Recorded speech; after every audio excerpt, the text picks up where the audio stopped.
LaVar Arrington and Joy Taylor grew up in the 412. That's a Pittsburgh area code. That's right.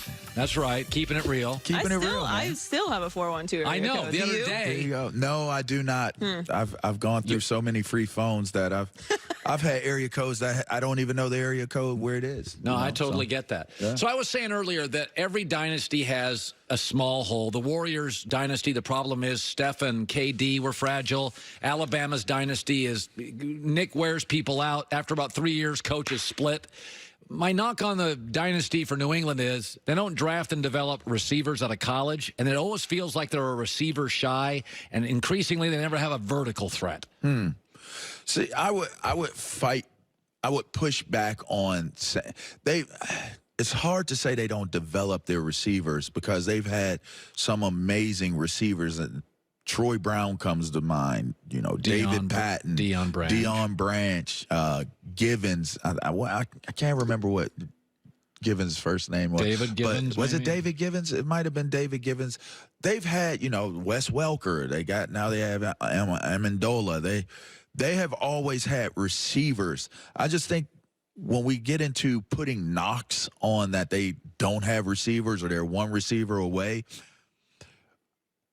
I think it's because they're not having that elite moniker put on their receiving core. And I think that's not, I don't know that that's a flaw. I think that that's by design.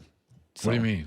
Well, I don't think I think the way that Belichick and his coaching staff assemble their personnel groupings for their offensive side of the ball is based off of a very, very specific skill set of what it is that they're looking for. Precision. And I don't think it fits a lot of times what us in the outside world looking in fits the criteria of what we think they should have. We think they should have an AB or a Julio Jones. Yes.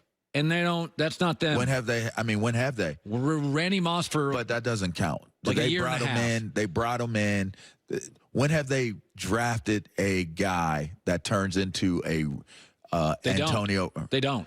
And it's never happened. 20 years, never happened. Pittsburgh's done it 4 times, 6 times. It's hard for me to justify saying it's a flaw when I think it's by design. Well, that's interesting. All right. And by the way, Brady's never been considered a great deep ball thrower. Russell Wilson is. Big Ben is. Aaron Rodgers is. Maybe they don't think he that's... was not considered a great quarterback coming into the league. Well, he wasn't considered a great quarterback after his first Super Bowl. He was a system guy, remember? He was a system guy. By the way, the kid that I like, I like Lamar Jackson. Okay. But the kid I think is fundamentally the best quarterback in the last 2 years. You're about to go with Deshaun. No. Oh, wow. Kyler Murray. Oh. Nobody watches Arizona play. I like that.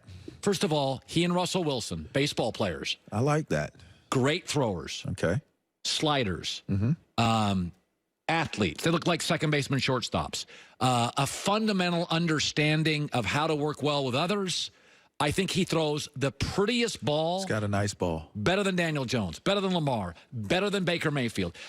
Doug Gottlieb said this earlier. We thought this was what Baker was going to be. Baker, because, Baker was a little short. We say, oh, he's short and athletic. And they're like, no, this guy's short and absurdly. I know a lot of people haven't watched Kyler Murray. I think we're looking at Russell Wilson. That's exactly what I see. You know, the interesting thing, you do all sports.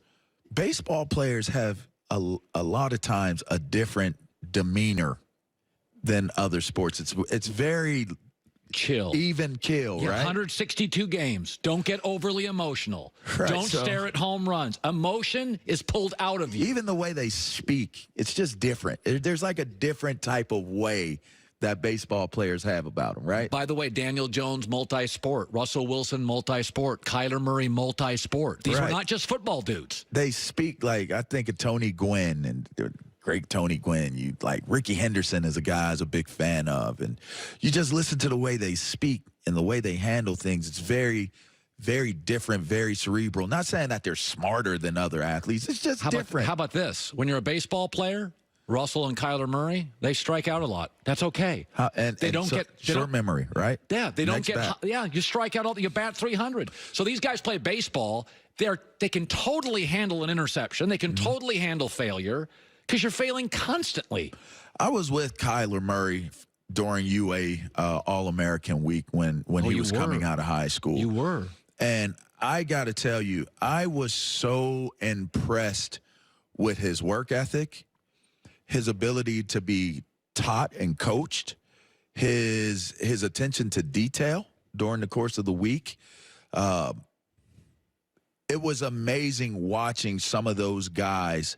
There was always, I did that game for 4 years, and there was always 3 or 4 guys that set themselves apart from the rest of the guys that were there. Leadership, maturity. And Kyler Murray blew me away with his, go figure, he's in high school at the time, his professionalism.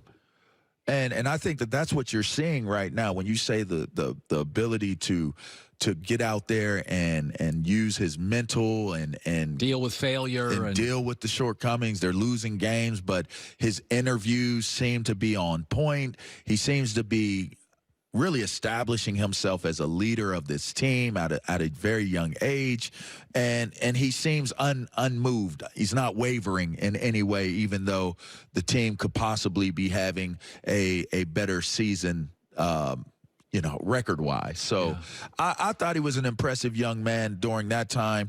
I followed his career in college and watched him grow. Let me ask you this, Tua. Yeah. Would you still draft him? Absolutely. Thank you.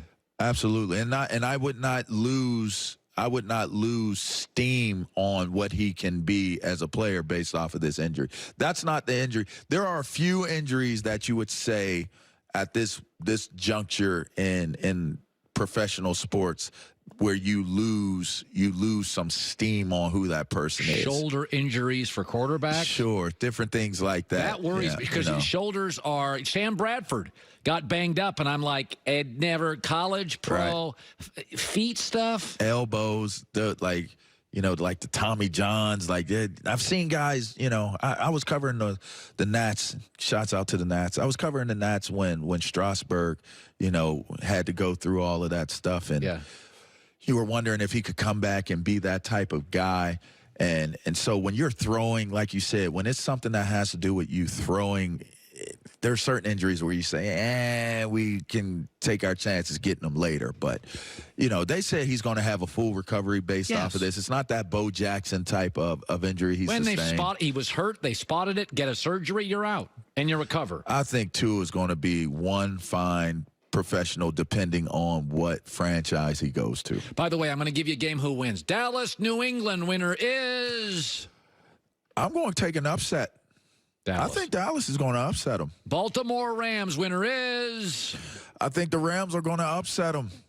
San Francisco Green Bay winner is? San Francisco is going to lose to Green Bay. So you got upsets. All the way across. All dogs. All dogs. I'm not saying you're wrong on that, by the way. I think they're all really cool games to watch. By the way, weather can be tough. Michelin Endurance XD silicone wiper blades available only at Walmart. Last 2 times longer. LaVar Arrington. Excellent.